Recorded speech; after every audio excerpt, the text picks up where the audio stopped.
तो दोस्तों आज हम फिर से आपके लिए लेकर आए हैं देश दुनिया की सभी ताजा बड़ी खबरें। फटाफट एक एक कर विस्तार से आज आपको बताएंगे, तो वीडियो को अंत तक जरूर देखें। दोस्तों वीडियो बनाने में हमें काफी मेहनत लगी है, तो वीडियो को दिल से लाइक कर दीजिए। दोस्तों पहले खबर में आपको बता दें कि तुर्की के बाद अमेरिका से मोदी सरकार को लगा बड़ा झटका। अमेरिका ने भारत को झटका देते हुए पाकिस्तान को 45,000 करोड़ रुपए के फ्री में फाइटर जेट देने का किया ऐलान। मोदी को अमेरिका से बड़ा झटका। वहीं आपको बताएंगे दोस्तों कि उत्तर प्रदेश में मुस्लिम शख्स की शिकायत पर एक्शन में आई योगी सरकार। पूरे उत्तर प्रदेश में उर्दू में साइन बोर्ड और नेम प्लेट लगाने का दिया आदेश। वहीं आपको बताएंगे दोस्तों कि राहुल गांधी पर महंगा टी शर्ट पहनने का आरोप लगाकर फंसी भाजपा। कांग्रेस ने मोदी के 10 लाख के सूट और 1.5 लाख के चश्मे की दिलाई याद। वहीं आपको बताएंगे दोस्तों कि पैगंबर मोहम्मद साहब पर विवादित टिप्पणी करने वाली निपुण शर्मा की गिरफ्तारी का निर्देश देने से सुप्रीम कोर्ट ने किया इनकार। सुप्रीम कोर्ट ने खारिज कर दी मुसलमानों की याचिका। वहीं आपको बताएंगे दोस्तों कि नीतीश कुमार ने एक बार फिर से मोदी सरकार पर बोला हमला। कहा देश को तबाह करने की कोशिश कर रही है भाजपा, देश की जनता ने इनसे बदला। वहीं आपको बताएंगे दोस्तों कि रणवीर आलिया के विरोध से जुड़े मामलों में हिंदूवादी संगठनों ने उज्जैन पुलिस को दी धमकी। कहा पुलिस ने एफआईआर वापस नहीं ली तो करेंगे आंदोलन। तो दोस्तों सभी खबरों को आपको एक एक कर बताने वाले हैं। वीडियो को लाइक कर चैनल को सब्सक्राइब कर दें और हमें कमेंट करके बताएं कि आपके जिले किस राज्य से हमारी खबरों को देख रहे हैं। इसी बीच पर तो दोस्तों अगली खबर की ओर, तो तुर्की के बाद अब अमेरिका से मोदी सरकार को लगा बड़ा झटका। अमेरिका ने भारत को धोखा देकर 45 करोड़ रुपए के फाइटर जेट पाकिस्तान को देने का किया ऐलान। मोदी को झटका। जी दोस्तों आपको बता दें यह बड़ी खबर सामने निकल कर आई दोस्तों कि तुर्की के बाद अब अमेरिका से मोदी सरकार को आज बड़ा झटका लगा है। अमेरिका ने भारत की पीठ में छुरा घोंपकर पाकिस्तान को बड़ा तोहफा दे दिया है, जिससे मोदी सरकार की मुश्किलें बढ़ गई हैं।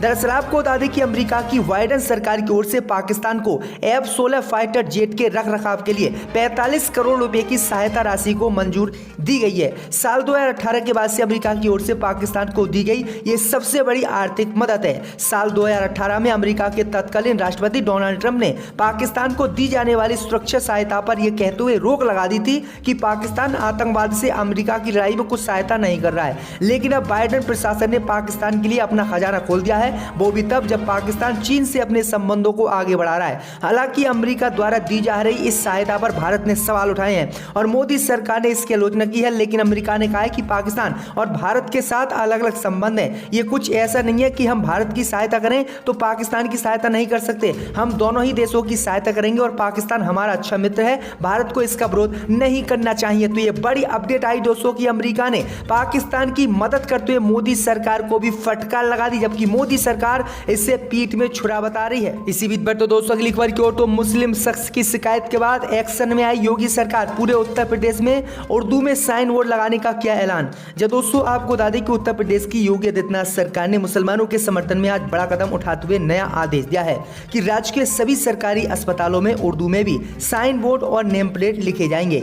यह फैसला यूपी सरकार ने उन्नाव के निवासी मोहम्मद हारून की एक शिकायत के बाद दिया है, जिन्होंने कहा था कि कई सरकारी विभाग राज्य की दूसरी आधिकारिक भाषा होने के बावजूद साइन बोर्ड पर उर्दू छोड़ रहे हैं। सिर्फ हिंदी और अंग्रेजी में ही नाम लिख रहे हैं, उर्दू में नाम नहीं लिखे जा रहे हैं और उर्दू भाषा को उत्तर प्रदेश में छोड़ा जा रहा है। भाई आपको बता दें कि उनकी शिकायत के बाद उत्तर प्रदेश की योगी सरकार ने तुरंत ही आदेश जारी किया कि अस्पतालों में डिस्प्ले पर नेम प्लेट, साइन बोर्ड और अन्य जानकारी हिंदी के साथ उर्दू में भी लिखी जानी चाहिए। तो ये बड़ी अपडेट आ रही है दोस्तों कि काफी बड़ा फैसला योगी सरकार ने लिया है। इसी बीच पर तो दोस्तों अगली खबर की ओर, तो पैगंबर मोहम्मद साहब पर विवादित टिप्पणी करने वाली निपुण शर्मा की गिरफ्तारी का निर्देश देने से कोर्ट ने किया इनकार। सुप्रीम कोर्ट ने खारिज की याचिका, मुस्लिम समुदाय को झटका। जब दोस्तों आपको बता दें कि पैगंबर मोहम्मद के खिलाफ विवादित बयान को लेकर भाजपा की पूर्व प्रवक्ता निपुण शर्मा की गिरफ्तारी की मांग वाली याचिका को सुप्रीम कोर्ट ने आज खारिज कर दिया है। इससे निपुण शर्मा को बड़ी राहत मिली है और मुस्लिम समुदाय को बड़ा झटका सुप्रीम कोर्ट से आज लगा है। दरअसल आपको बता दें कि निपुण शर्मा के खिलाफ कई राज्यों में केस दर्ज किए गए थे। इन सभी केसों को दिल्ली ट्रांसफर करने का आदेश पहले ही सुप्रीम कोर्ट दे चुका है। याचिका में शीर्ष कोर्ट से मांग की गई थी मुसलमानों की तरफ से कि वह अधिकारियों को मुस्लिमों की भावनाएं आहत करने के आरोप में निपुण शर्मा के खिलाफ कार्रवाई करने और गिरफ्तारी का आदेश दें। पैगंबर के खिलाफ निपुण शर्मा के विवादित बयान को लेकर देश विदेश में भारी बवाल मचा था। निपुण शर्मा का समर्थन करने पर उदयपुर व औरंगाबाद में हत्या के मामले भी सामने आए। देश के कुछ हिस्सों में उपद्रव भी हुए थे। निपुण शर्मा को जान से मारने की धमकियां भी मिली थी। लेकिन आपको बता दें कि एक बार सुप्रीम कोर्ट ने सुनवाई करते हुए निपुण शर्मा को काफी फटकार लगाई थी, जिसके बाद मुस्लिम समुदाय को उम्मीद थी कि सुप्रीम कोर्ट इनको गिरफ्तार करने की बात कहेगा। लेकिन अब सुप्रीम कोर्ट ने निपुण शर्मा को राहत देते हुए निपुण शर्मा की गिरफ्तारी के निर्देश देने से साफ इनकार कर दिया है और याचिका को भी खारिज कर दिया कि निपुण शर्मा को कोई भी गिरफ्तार नहीं कर सकता। आपकी क्या राय इस पर हमें कमेंट में जरूर बताएं दोस्तों। इसी बीच पर तो दोस्तों अगली खबर की ओर तो राहुल गांधी पर महंगी टी शर्ट पहनने का आरोप लगा फंसी भाजपा। कांग्रेस ने मोदी के 10 लाख के सूट और चश्मे की दिलाई याद। जब दोस्तों आपको बता दें कि कांग्रेस की भारत जोड़ो यात्रा के शुरू होते ही इसके खिलाफ बीजेपी का अभियान भी शुरू हो गया है। इसी कड़ी में बीजेपी राहुल गांधी पर 41,000 रुपए की टी शर्ट पहनने का आरोप लगाकर खुद फंस गई है। कांग्रेस ने इसे घबराहट बताते हुए कहा है कि बेरोजगारी और महंगाई की बजाय कपड़ों पर चर्चा करनी है तो बात प्रधानमंत्री मोदी के 10 लाख के सूट और 1.5 लाख के चश्मे तक जाएगी। दरअसल आपको बता दें कि कांग्रेस की भारत जोड़ो यात्रा के खिलाफ रोजाना आरोप लगा रही बीजेपी ने आज तीसरे दिन आरोप लगाया कि राहुल गांधी ने भारत जोड़ो यात्रा के दौरान जो टी शर्ट पहन रखी है बरवेरी कंपनी की है और इसकी कीमत 41,257 रुपये है। बीजेपी के ट्विटर हैंडल से भी राहुल गांधी की एक फोटो के साथ एक स्क्रीनशॉट भी शेयर किया गया और कहा गया कि ये टी शर्ट बरवेरी कंपनी की है और इसकी कीमत 41,257 रुपये है। फोटो के साथ बीजेपी ने लिखा कि भारत देखो, लेकिन बीजेपी ये पोस्ट करके खुद फंस गई। दरअसल आपको बता दें कि कांग्रेस ने पलटवार करते हुए प्रधानमंत्री मोदी के 10 लाख के सूट और 1 पॉइंट यानी 1.5 लाख रुपए के चश्मे की बात सामने रखी, जिसके बाद भाजपा बुरी तरह से इस मामले को लेकर फंस गई। इसी बीच पर तो दोस्तों अगली खबर की ओर तो ममता बनर्जी ने फिर से लगाई सांसद महुआ मोइत्रा को फटकार, अपने संसदीय क्षेत्र में ध्यान देने की दी सलाह। जब दोस्तों आपको बता दें कि पश्चिम बंगाल की सीएम ममता बनर्जी ने अपनी पार्टी की सांसद महुआ मोइत्रा को एक बार फिर से नसीहत दे डाली है। ममता ने साफ शब्दों में महुआ को अपने संसदीय क्षेत्र पर ध्यान देने को कहा है। ममता ने कहा है कि वह अपने संसदीय क्षेत्र पर ध्यान दे और संगठन के कामकाज में दखल ना दे। ममता ने कोलकाता में बूथ लेवल कार्यकर्ताओं की मीटिंग में नदिया की करीमपुर विधानसभा सीट को लेकर कहा कि वह यहां के मामलों को मुर्शिदाबाद के सांसद अबू ताहिर पर ही छोड़ दें। इस समय महुआ कृष्णानगर लोकसभा सीट से सांसद है, लेकिन 2016 में वो करीमपुर सीट से विधायक चुनी गई थी, जिसके चलते करीमपुर से उनका खास लगाव रहा है। विधायक न होने के बाद भी वो इस सीट से जुड़े मामलों को देखती रहती हैं, जिसे लेकर अब ममता बनर्जी ने उसने चेतावनी दे दी है कि आपको नहीं देखना है, जो यहाँ का विधायक है वो ही देखेगा। इसी बीच पर तो दोस्तों अगली खबर की ओर तो रणवीर आलिया के विरोध से जुड़े मामलों में हिंदूवादी संगठनों ने दी पुलिस को चेतावनी का एफआईआर वापस लो वरना करेंगे आंदोलन। जब दोस्तों आपको बता दें कि महाकालेश्वर मंदिर के बाहर रणबीर कपूर और आलिया भट्ट के विरोध प्रदर्शन के दौरान पुलिस और हिंदूवादी संगठनों के कार्यकर्ताओं के बीच हुई झड़प के मामले में हिंदूवादी संगठनों ने पुलिस को आंदोलन की चेतावनी आज मध्य प्रदेश में दी है।